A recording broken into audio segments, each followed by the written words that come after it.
it going, everybody? Welcome back to the channel. My name is Gianluca and I'm a final year medical student studying in Canada. And in today's video, we're going to be moving on to the fourth medical specialty in my series of videos looking at all of the Canadian medical specialties.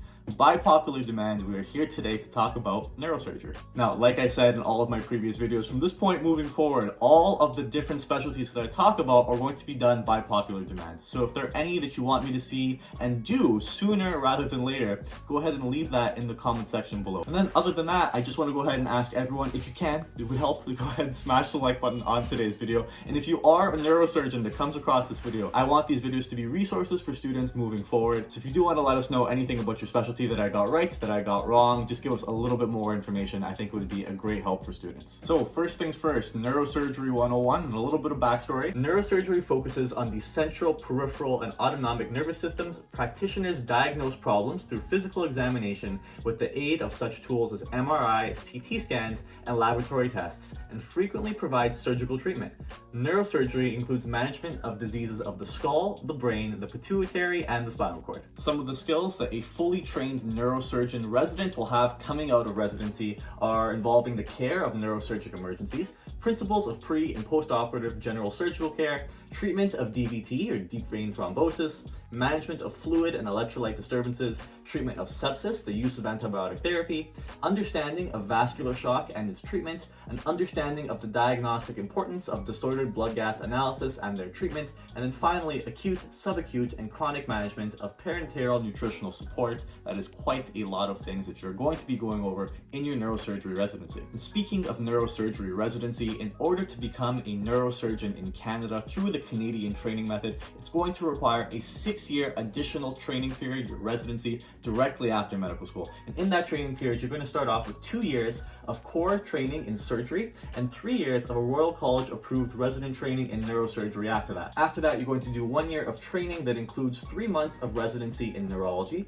3 months of residency in neuropathology, and then finally 3 months of residency in neuroimaging. Oftentimes, you'll also have candidates to go on to do things like PhD if they are very interested in research or if that's required by their program. And finally, of all of the different surgical specialties, neurosurgery is one of the ones that typically involves some sort of fellowship process at some point in the training that is going to be up to the candidate to decide whether or not they want to do that. But in order to do the neurosurgery residency, you first have to be accepted. In order to do that, you have to go through the CARMS application process, just like for all of the other medical specialties. But on average, what you'll see for the neurosurgery residency is that it does tend to be one of the more competitive programs in terms of a residency application. Not the most competitive by any means, but it does have an R value of 0.86, which means that when you take the number of spots divided by the number of applicants, it equals 0.86, meaning that there are more people that apply for this residency than there are residency spots. And on that note, if you were an applicant applying to neurosurgery in this current iteration of the CARMS match, this 2022-2021 cycle here,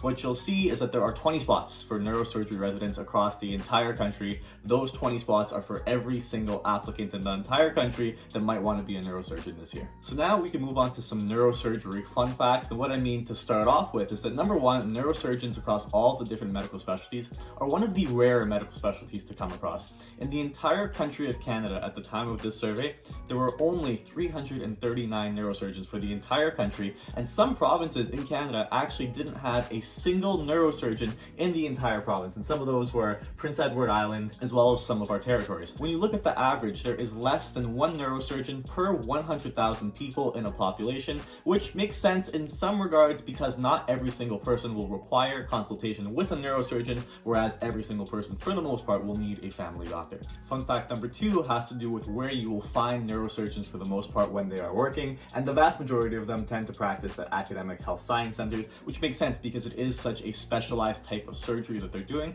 that only some hospitals have the equipment that they need to do some particular types of surgery. You'll also find a lot of them operating some sort of private office or clinic where they are doing consultations with patients before surgery and also regarding different treatments that don't involve surgery at all. Then you'll find some more at non-academic health science center teaching hospitals, some at community hospitals, some at freestanding labs or diagnostic clinics, and then some in other places. The last and lowest part here, but is pretty unique to neurosurgery, is that you'll actually find 3% of all neurosurgeons working in some sort of nursing home or long-term care facility or a seniors residence. So next we could get into some of the lifestyle factors associated with neurosurgery. For the most part, we could look at the hours that they work per week, first excluding on-call, and you'll see that we have calculated here that it is about 51.5 hours without on-call. But being one of the surgical specialties, they often require a lot more on-call hours than some of the other specialties.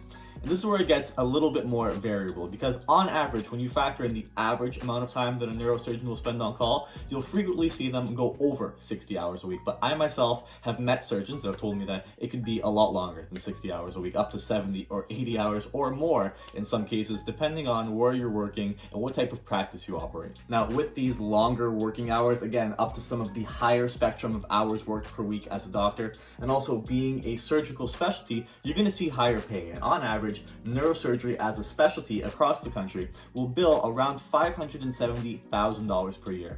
Now, as a student myself and working with some various surgeons in the past, I know that this number could be pretty variable.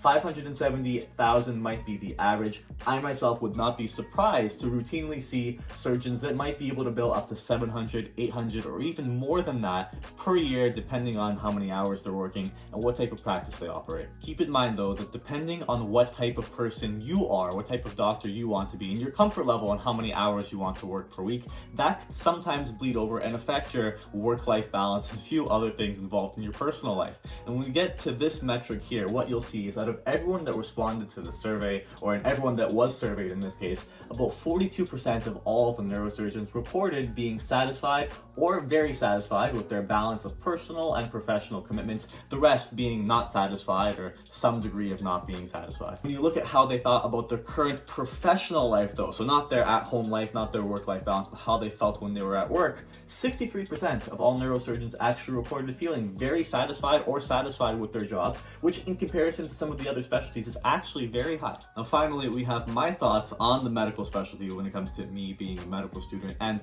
for this particular specialty, it's very hard for me to say really anything about it, because this was one of the specialties that I had very minimal, if not any, exposure at all to neurosurgery in all of my time in medical school. My thoughts on neurosurgery as a specialty is that it is very similar to cardiothoracic surgery in terms of some of the things that you have to think about if that is a line of work that you want to get into. For a lot of high school and undergrad students that I speak with, I think it's very easy for people to be interested in some of these specialties that sound like they're going to be very exciting, very cutting edge, and very important to people moving forward. And definitely it is. Everything about neurosurgery involves cutting edge science, performing procedures. There is so much to love about it, but at the same time, I really think that all future medical students need to go to medical school and explore some of these career options before they make that decision. If neurosurgery is something that is a particular interest to you, what I would recommend doing is starting off with neurosurgery rotations or any surgical rotations as soon as you get to medical school to see whether or not that lifestyle is something that you can envision for yourself moving forward well past your 40s and 50s. I'm very glad that neurosurgery is a specialty that exists and we have these very well-trained individuals to perform some of these surgeries, but it's definitely not a specialty that I could see being easy to maintain some sort of work-life balance.